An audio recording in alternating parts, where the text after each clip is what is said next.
on the colloquial, the traditional indigenous homeland of the colloquial people. Today I'm here. I'm grateful that just because of my parents, I'm here. I'm thinking of you, Mom, and I'm thinking of my two sisters that are in different places for the safety issue. And I'm also thinking of my beloved country and my beloved people. And I'm thinking of my niece and nephew, especially my lovely niece, Sophia. She's like my daughter to me. So we say that a message from Dutta, it's not easy to summarize my life 4 years. So in 15-minute time span, I think it's not possible, but I will try my best. And I got my scholarship from the USAID in 2020. Because of the goodwill of the good American people and good USAID, I am here in front of you.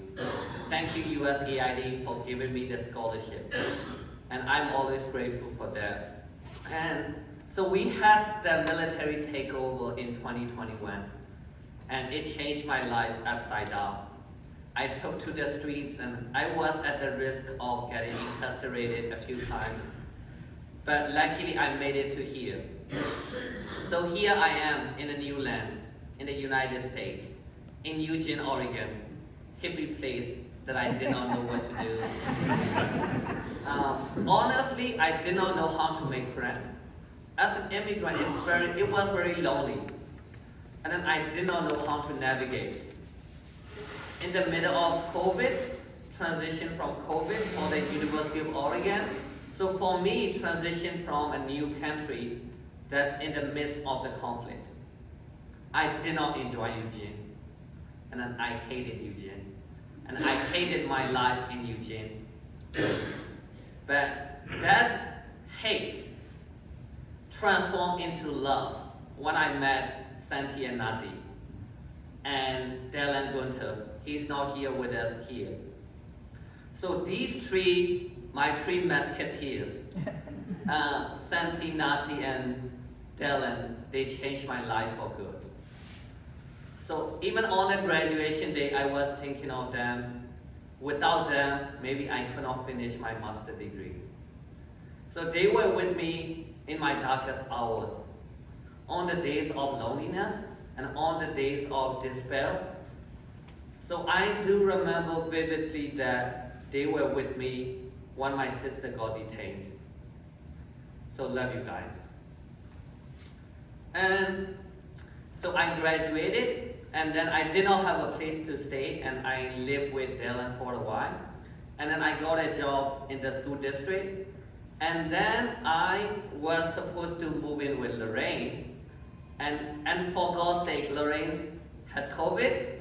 So I had my honor to stay with Judy for a while. Thank you, Judy, for hosting me and for adopting me as your grandchild. Thank you so much.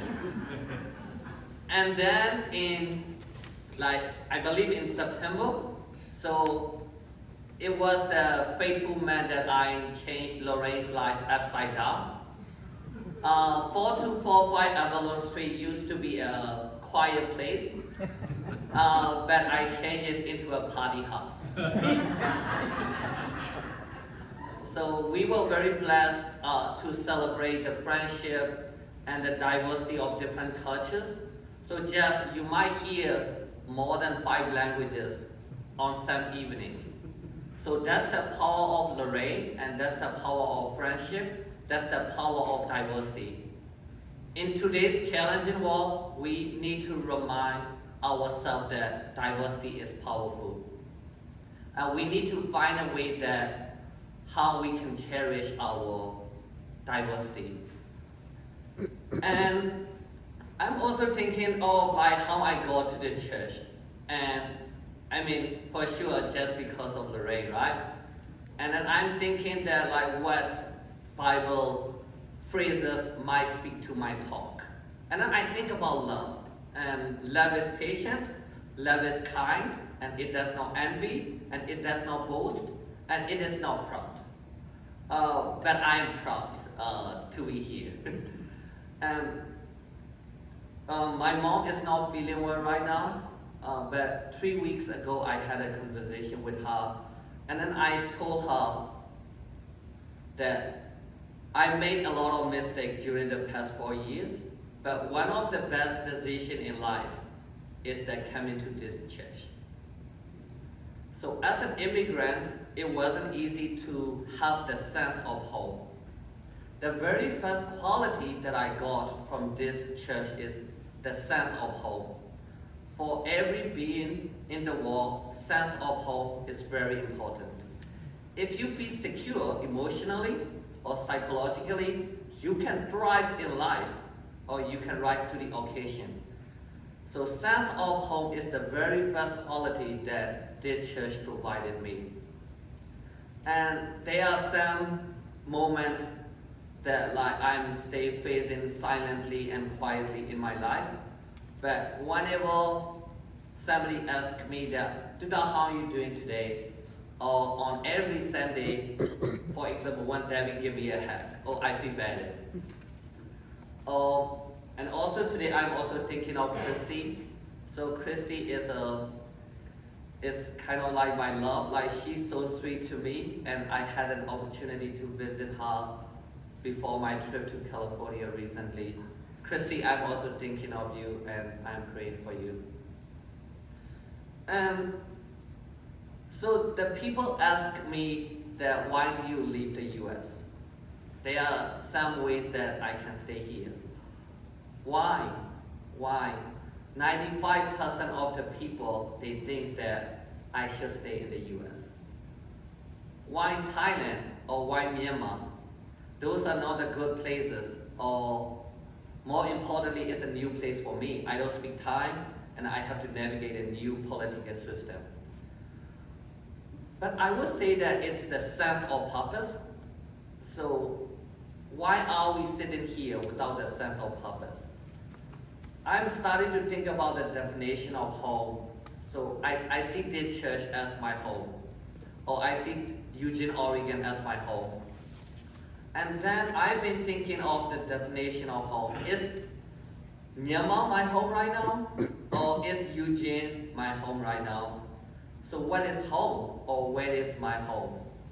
It's kind of like a misleading concept right now. It's kind of like an elusive concept. Where is my home? Or what is my home? I'm starting to realize that the sense of purpose is my home. And wherever I go, if I have my sense of purpose, it's my home.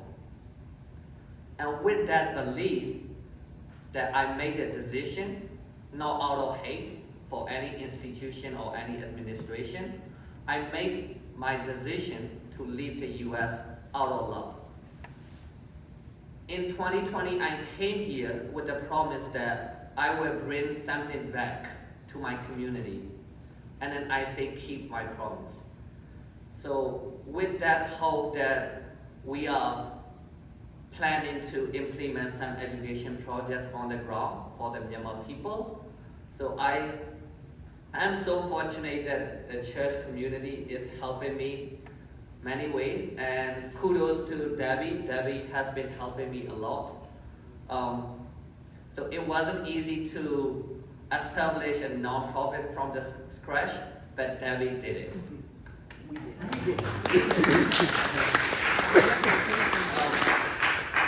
So I'm going back to Thailand. Who knows how long I will be there? Maybe I might have to make a different move at one point. But my firm belief is that there are many conflicts all over the world. So I've been thinking of the Gaza Strip, the Palestinian chariot a lot, and the Ukrainian people and the Myanmar people. How about if we could provide the education opportunity for every child in the space of conflict? How about if we could have the global framework that can provide education for every child in conflict-affected areas? With that hope, with that sense of purpose, I'm leaving. I am leaving not because I hate US. I love my good people. I love Oregon. I love this community. But I am leaving with a sense of purpose. I am leaving for good.